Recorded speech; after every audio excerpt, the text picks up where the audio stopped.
സുഹൃത്തുക്കളെ, ചില സമയങ്ങളിൽ ഒരു പ്രത്യേക കാരണമില്ലാതെ നമ്മുടെ മനസ്സിൽ പലതരം അനാവശ്യ ചിന്തകളും ചോദ്യങ്ങളും ഉയർന്നു വരാറുണ്ട്, അല്ലേ? ആരെങ്കിലും നമ്മളോട് എന്തെങ്കിലും പറഞ്ഞാൽ ആ കാര്യം വീണ്ടും വീണ്ടും നമ്മുടെ മനസ്സിൽ കറങ്ങിക്കൊണ്ടിരിക്കും. ഇത് നമ്മെ വല്ലാതെ സമ്മർദ്ദത്തിൽ ആക്കുകയും നമ്മുടെ ആരോഗ്യത്തെ പ്രതികൂലമായി ബാധിക്കുകയും ചെയ്യും. അപ്പോൾ ഈ അനാവശ്യ ചിന്തകളും അസ്വസ്ഥതയും എങ്ങനെ ശാന്തമാക്കാം? ഈ സമ്മർദ്ദത്തിൽ നിന്ന് എങ്ങനെ രക്ഷ നേടാം? ഈ കഥയിൽ ഗൗതമ ബുദ്ധന്റെ 4 ശീലങ്ങളെക്കുറിച്ച് നമ്മൾ സംസാരിക്കുന്നത്.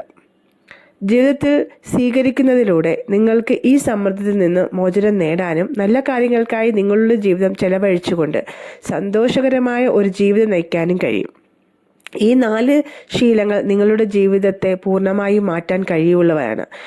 അവ ജീവിതത്തിൽ പകർത്തുന്നതിലൂടെ നിങ്ങൾക്ക് സന്തോഷകരമായ ഒരു ജീവിതം നയിക്കാൻ കഴിയും.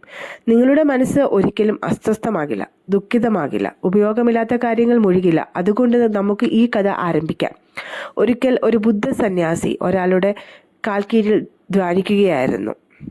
അപ്പോൾ ഒരു രാജകുമാരൻ ആ സന്യാസിയുടെ അടുത്ത് വന്നു പറഞ്ഞു, "അല്ലയോ ഗുരു, നിങ്ങൾ എപ്പോഴും ധ്യാനിക്കുക എന്ന് പറഞ്ഞുകൊണ്ടേയിരിക്കുന്നു. പക്ഷേ ധ്യാനം എനിക്ക് വളരെ അകലെയാണ്. കുറച്ചു നേരം കണ്ണടച്ചിരുന്ന് സമാധാനമായിരിക്കാൻ പോലും എനിക്ക് കഴിയുന്നില്ല. എൻ്റെ മനസ്സ് വളരെ അസ്വസ്ഥമാണ്. അത് എപ്പോഴും എന്തെങ്കിലും ഒന്നിനെക്കുറിച്ച് ചിന്തിച്ചു കൊണ്ടിരിക്കുക. ഞാൻ ധ്യാനിക്കാതിരിക്കുമ്പോൾ എല്ലാം എൻ്റെ ചിന്തകളിൽ വരുന്നുണ്ട്, ഒരു കൊടുങ്കാറ്റ് വരുന്നത് പോലെ. ആളുകളെക്കുറിച്ചുള്ള ചിന്തകൾ, എൻ്റെ ജീവിതത്തിലെ കഴിഞ്ഞ കാര്യങ്ങളെക്കുറിച്ചുള്ള ഓർമ്മകൾ, എൻ്റെ ഭാവിയെക്കുറിച്ചുള്ള ചിന്തകൾ, അങ്ങനെ പല വിചിത്രമായ ചിന്തകളും എൻ്റെ മനസ്സിലേക്ക് വരുന്നു. അവയെ നിർത്താൻ ഞാൻ ഒരുപാട് ശ്രമിക്കുന്നുണ്ട്. പക്ഷെ ഞാൻ ധ്യാനിക്കാൻ ശ്രമിക്കുമ്പോൾ എൻ്റെ മനസ്സ് കൂടുതൽ അസ്വസ്ഥമാവുകയും ഉപയോഗമില്ലാത്ത കാര്യങ്ങൾ എൻ്റെ മനസ്സിലേക്ക് വരാൻ തുടങ്ങുകയും ചെയ്യുന്നു. ഞാൻ ഇരിക്കുമ്പോൾ പോലും." ഇത്രയും പറഞ്ഞതിനു ശേഷം ആ രാജകുമാരൻ ആ ബുദ്ധ സന്യാസിയെ നോക്കി പറഞ്ഞു, "ഗുരു, ദയവായി എൻ്റെ ഈ പ്രശ്നത്തിന് ഒരു പരിഹാരം പറഞ്ഞു തരുമോ?" ഇത് കേട്ട് സന്യാസി ചോദിച്ചു, "ഞാൻ എന്ത് പരിഹാരമാണ് പറയേണ്ടത്? നിന്റെ മനസ്സാണ്.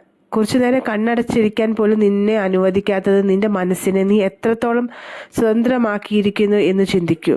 രാജകുമാരൻ പറഞ്ഞു, "ഗുരു, ഞാൻ ഒരുപാട് ചിന്തിച്ചു. പക്ഷേ എൻ്റെ പ്രശ്നങ്ങളെക്കുറിച്ച് എനിക്ക് ചിന്തിക്കേണ്ടി വന്നു. ഈ പ്രശ്നത്തിന് ഒരു പരിഹാരം കണ്ടെത്താൻ എനിക്ക് കഴിഞ്ഞില്ല. അതുകൊണ്ടാണ് ഞാൻ അങ്ങയുടെ അഭയത്തിൽ വന്നിരിക്കുന്നത്. ഇനി അങ്ങ് മാത്രമാണ് എനിക്കൊരു വഴി കാണിച്ചു തരേണ്ടത്." അപ്പോൾ ആ സന്യാസി കുറച്ചു നേരം ആ രാജകുമാരൻ്റെ മുഖത്തേക്ക് സൂക്ഷിച്ചു നോക്കി. എന്നിട്ട് പറഞ്ഞു, "ശരി, എൻ്റെ ഗുരുവായ ഗൗതമ ബുദ്ധൻ പറഞ്ഞ 4 ശീലങ്ങളെക്കുറിച്ച് ഞാൻ നിനക്ക് പറഞ്ഞു തരാം. ഈ 4 ശീലങ്ങളും നീ ഉപേക്ഷിച്ചാൽ നിനക്ക് ഏകാഗ്രത ലഭിക്കാൻ തുടങ്ങും. നിനക്ക് ഒരിക്കലും അസ്വസ്ഥത തോന്നില്ല." രാജകുമാരൻ പൂർണ്ണ ശ്രദ്ധയോടെ ആ ബുദ്ധ സന്യാസിയുടെ വാക്കുകൾ കേൾക്കാൻ തുടങ്ങി. സന്യാസി പറഞ്ഞു, "ആദ്യത്തെ ശീലം, മറ്റുള്ളവരുടെ മനസ്സ് വായിക്കാൻ ശ്രമിക്കുന്നത് നിർത്തുക എന്നതാണ്. നിങ്ങളെപ്പോലെയുള്ള മിക്ക ആളുകളും ചെയ്യുന്നത് ഒരു തെറ്റാണിത്. അവർ മറ്റുള്ളവരുടെ ചിന്തകൾ വായിക്കാൻ ശ്രമിക്കുന്നു. അയാൾ എന്നെക്കുറിച്ച് ഇങ്ങനെ ചിന്തിക്കുന്നുണ്ടാകും എന്ന് ഊഹിക്കുന്നു. ഈ ഒരു ശീലം നിങ്ങളെ ഏറ്റവും കൂടുതൽ അസ്വസ്ഥരാക്കുകയും വിഷമിപ്പിക്കുകയും ചെയ്യുന്നു." മിക്കപ്പോഴും ആളുകൾ മറ്റുള്ളവരുടെ ചിന്തകളെ തെറ്റായതും നെഗറ്റീവ് ആയതുമായ രീതിയിൽ വ്യാഖ്യാനിക്കുന്നു.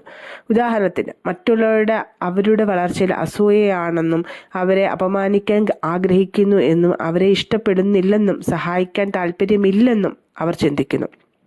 ഈ ആളുകൾ മറ്റുള്ളവരെക്കുറിച്ച് ധാരാളം നെഗറ്റീവ് ചിന്തകൾ ഉള്ളിൽ വെക്കുകയും അവരെക്കുറിച്ച് ചിന്തിക്കുകയും പ്രതികാരം ചെയ്യാനുള്ള വഴികൾ ആലോചിക്കുകയും അവരെ താഴ്ത്തിക്കെട്ടാനുള്ള അവസരങ്ങൾ കാത്തിരിക്കുകയും ചെയ്യുന്നു. മറ്റുള്ളവരോടുള്ള ഈ നെഗറ്റീവ് ചിന്ത അവരെ സന്തോഷമില്ലാത്തവരാക്കുകയും അസ്വസ്ഥരാക്കുകയും ചെയ്യുന്നു. അതുകൊണ്ട് മറ്റുള്ളവർ എന്താണ് ചിന്തിക്കുന്നത് എന്ന് ഊഹിക്കുന്നത് നിർത്തുക. മറ്റുള്ളവരുടെ മനസ്സ് വായിക്കാൻ ശ്രമിക്കുന്നത് അവസാനിപ്പിക്കുക. നിങ്ങൾക്ക് വായിക്കണമെങ്കിൽ നിങ്ങളുടെ സ്വന്തം ചിന്തകൾ വായിക്കാൻ തുടങ്ങുക. നിങ്ങളുടെ ഉള്ളിൽ എന്താണ് നടക്കുന്നത് എന്ന് ശ്രദ്ധിക്കുക. നിങ്ങളുടെ നെഗറ്റീവ് ചിന്തകൾക്ക് അടിമയാകപ്പെടാതിരിക്കുക. പരാതി പറയുന്നുണ്ടോ, മറ്റുള്ളവരെക്കുറിച്ച് മോശമായി സംസാരിക്കുന്നുണ്ടോ എന്ന് സ്വയം വിലയിരുത്തുക. അപ്പോൾ ബുദ്ധസന്യാസി 2ാമത്തെ ശീലം പറഞ്ഞു, "നിങ്ങൾ പരാജയപ്പെട്ടാൽ ആളുകൾ എന്തു പറയും എന്ന് ഓർത്ത് വിഷമിക്കാതിരിക്കുക. ആളുകൾ നിങ്ങളെ പരിഹസിക്കുവോ എന്ന് ഭയപ്പെടരുത്. പരിഹസിക്കുന്നവരെ പരിഹസിക്കാൻ വിടുക. ഒരാളുടെ പരാജയത്തിൽ ചിരിക്കുന്നവരുടെ ചിലരുടെ സ്വഭാവമാണ്. കാരണം നിങ്ങൾ വിജയിച്ചിരുന്നെങ്കിൽ ഇതേ ആളുകൾ നിങ്ങളെ പ്രശംസിക്കുകയും ബഹുമാനിക്കുകയും നിങ്ങളെക്കുറിച്ച് അഭിമാനം കൊള്ളുകയും ചെയ്യുമായിരുന്നു. നിങ്ങളുടെ വിജയത്തിൽ മറ്റുള്ളവരിൽ നിന്ന് പ്രശംസ പ്രതീക്ഷിക്കുന്നുണ്ടെങ്കിൽ നിങ്ങളുടെ പരാജയത്തിൽ അവർ ചിരിക്കുന്നതിൽ നിങ്ങൾ ദുഃഖിക്കരുത്. പ്രശ്നം എന്തെന്നാൽ നമ്മൾ മനുഷ്യർ പരാജയത്തെ മോശമായി കണക്കാക്കുന്നു. എന്നാൽ വാസ്തവത്തിൽ വിജയിക്കുന്നതിനേക്കാൾ പ്രധാനമാണ് പരാജയം. കാരണം കാരണം പരാജയമില്ലാതെ ഒരു വിജയിക്ക് അഹങ്കാരവും മറ്റുള്ളവരെ തന്നേക്കാൾ താഴ്ന്നവരായി കാണാനുള്ള തോന്നലും ഉണ്ടാകും. എന്നാൽ പരാജയം നമ്മെ വിനയവും ക്ഷമയും പഠിപ്പിക്കുകയും തുടർച്ചയായി ശ്രമിക്കാൻ പ്രോത്സാഹിപ്പിക്കുകയും ചെയ്യുന്നു. അതുകൊണ്ട് പരാജയത്തെ മോശമായി കാണരുത്. നിങ്ങളുടെ ജോലിയിൽ പരാജയപ്പെടാൻ സാധ്യതയെങ്കിൽ അതിനർത്ഥം നിങ്ങളുടെ കഴിവുകളെ ചെറിയ ലക്ഷ്യമാണ് നിങ്ങൾ വെച്ചിരിക്കുന്നത് കഴിവുകളേക്കാൾ എന്നാണ്. ആളുകൾ നിങ്ങളെ പരിഹസിക്കുകയോ കുറ്റപ്പെടുത്തുകയോ മോശമായി സംസാരിക്കുകയോ ചെയ്യുന്നെങ്കിൽ അതിനർത്ഥം നിങ്ങൾ ഉള്ളിൽ മരിച്ചതുപോലെയാണ്. നിങ്ങളുടെ മാനസിക പരിധികൾക്ക് അപ്പുറത്തേക്ക് പോയി പുതിയ എന്തെങ്കിലും ചെയ്യാൻ നിങ്ങൾ ശ്രമിക്കുന്നില്ല. കാരണം പുതിയ കാര്യങ്ങൾ ചെയ്യാൻ ശ്രമിക്കുന്നവർ മാത്രമേ പരാജയപ്പെടുകയുള്ളൂ. ഒരു കാര്യം എപ്പോഴും ഓർക്കുക, തോൽക്കാൻ ധൈര്യമില്ലെങ്കിൽ നിങ്ങൾക്ക് ഒരിക്കലും വലിയ ലക്ഷ്യങ്ങൾ നേടാൻ കഴിയില്ല. അതുകൊണ്ട് പരാജയത്തെയും ആളുകളിൽ നിന്നും പരിഹസിക്കുന്നതിനെയും ഭയപ്പെടുന്നത് നിർത്തുക. ബുദ്ധസന്യാസി തന്റെ 3ാമത്തെ ഉപദേശം തുടർന്നു. അനാവശ്യമായ കാര്യങ്ങൾ സമയം പാഴാക്കുക നിർത്തുക. പലരും അവരവരുടെ സമയത്തെ കൊല്ലുകയാണെന്ന് വിചാരിക്കുന്നുണ്ടാകാം. എന്നാൽ യാഥാർത്ഥ്യം നേരെ മറിച്ചാണ്. സമയം അവരെ ഓരോ നിമിഷവും ഇല്ലാതാക്കിക്കൊണ്ടിരിക്കുകയാണ്. ഉപയോഗമില്ലാത്ത കാര്യങ്ങളിൽ സമയം ചെലവഴിക്കുന്നത് ഒരേ ഒരു കാരണം അവർക്ക് ധാരാളം സമയമുണ്ടെന്ന് തോന്നലാണ്. എന്നാൽ സത്യം അതല്ല. അവർക്ക് മുന്നിലുണ്ടായിരുന്നതും പലർക്കും തോന്നൽ ഉണ്ടായിരുന്നായിരിക്കും. എന്നാൽ സമയം എങ്ങനെയോ എപ്പോഴോ കടന്നുപോയെന്നും അവരുടെ അവസരം എപ്പോഴോ എത്തിയില്ലെന്നും നഷ്ടമായെന്നും അവർ അറിഞ്ഞില്ല. അവരുടെ തെറ്റ് തിരിച്ചറിയുമ്പോഴേക്കും സമയം അവരുടെ കൈവിട്ടു പോയിരുന്നു. ഉപയോഗശൂന്യമായ കാര്യങ്ങൾക്കായി ജീവിതം മുഴുവൻ ചെലവഴിച്ചതിനുള്ള ഖേദം മാത്രമേ അവർക്ക് ബാക്കിയുണ്ടായിരിക്കുകയുള്ളൂ. അങ്ങനെ അവർ സ്വയം തിരിച്ചറിയാതെയും ജീവിതത്തിന്റെ സത്യം മനസ്സിലാക്കാതെയും ഈ ലോകം വിട്ടുപോയി. അതിനാൽ ഈ ജീവിതം ഉള്ളിടത്തോളം കാലം നല്ല കാര്യങ്ങൾക്കായും സ്വയം അറിയുന്നതിനും മറ്റുള്ളവരെ സഹായിക്കുന്നതിനും ആളുകൾക്ക് ശരിയായ വഴി കാണിച്ചു കൊടുക്കുന്നതിലും മനുഷ്യരാശിയുടെ നല്ല കാലം ഉപയോഗിക്കുക. മറ്റൊരു പ്രധാന കാര്യം ഇന്നത്തെ നിമിഷം വെറുതെ കളയരുത് എന്നതാണ്. സമയം പാഴാക്കുന്നതിലൂടെ ആർക്കും ഇതുവരെ സന്തോഷം ലഭിച്ചിട്ടില്ല. ഒരു നിമിഷം നിങ്ങൾക്ക് സന്തോഷം തോന്നിയേക്കാം, പക്ഷെ നിങ്ങൾ ബോധവാന്മാരാകുമ്പോൾ എത്ര സമയം നഷ്ടപ്പെട്ടു എന്ന് കണക്ക് കൂട്ടുമ്പോൾ നിങ്ങൾക്ക് സ്വയം ദേഷ്യം പിടിക്കുകയും ഖേദത്തിൻ്റെ ഒരു വികാരം നിങ്ങളിൽ നിറയുകയും ചെയ്യുന്നു. ഈ ഖേദത്തിൻ്റെ വികാരം നിങ്ങളിൽ പിരിമുറുക്കം സൃഷ്ടിക്കുകയും നിങ്ങൾ അസ്വസ്ഥനാകുകയും നിങ്ങളുടെ തെറ്റിനെക്കുറിച്ച് ചിന്തിച്ചു കൊണ്ടിരിക്കുകയും ചെയ്യും. അപ്പോൾ നിങ്ങൾക്കൊരു ജോലി ചെയ്യാനോ എന്തിനെന്തിനും കോൺസെൻട്രേറ്റ് ചെയ്യാനോ സാധിക്കില്ല. നിങ്ങൾ ദുഃഖിതരായി ഒരിടത്ത് ഒതുങ്ങിക്കൂടും. സമയം വെറുതെ കളയുന്നതിൽ നിന്നാണ് ഒരു ദുഷിച്ച ചക്രം ആരംഭിക്കുന്നത്. അതിനാൽ സമയം പാഴാക്കുന്നത് നിർത്തി പ്രധാനപ്പെട്ട കാര്യങ്ങൾ ചെയ്യാൻ തുടങ്ങുക. ബുദ്ധസന്യാസി തന്റെ 4ാമത്തെ ഉപദേശം തുടർന്നു. എന്നേക്കാൾ കഴിവുള്ളവർക്ക് പോലും ഇത് ചെയ്യാൻ കഴിഞ്ഞില്ല എന്ന് ചിന്തിക്കുന്നത് നിർത്തുക. പിന്നെ എനിക്കിത് എങ്ങനെ സാധ്യമാകും എന്ന് നിങ്ങൾ ചിന്തിച്ചേക്കാം. വാസ്തവത്തിൽ ഏതെങ്കിലും തരത്തിൽ സ്വയം മറ്റുള്ളവരുമായി താരതമ്യം ചെയ്യുന്നത് ഒട്ടും പ്രയോജനകരമല്ല. ഈ താരതമ്യം നമ്മെ ദോഷകരമായി ബാധിക്കുകയുള്ളൂ. ഓരോരുത്തരുടെയും സാഹചര്യങ്ങളും ചിന്താഗതികളും വ്യത്യസ്തമാണ്. മറ്റുള്ളവർക്ക് ഒരു കാര്യം ചെയ്യാൻ കഴിഞ്ഞില്ലെങ്കിൽ നിങ്ങൾക്കത് ചെയ്യാൻ കഴിഞ്ഞേക്കാം. കാരണം പലപ്പോഴും വലിയ പ്രതീക്ഷകളില്ലാത്ത സാധാരണക്കാരാണ് ചരിത്രം സൃഷ്ടിക്കുന്നത്.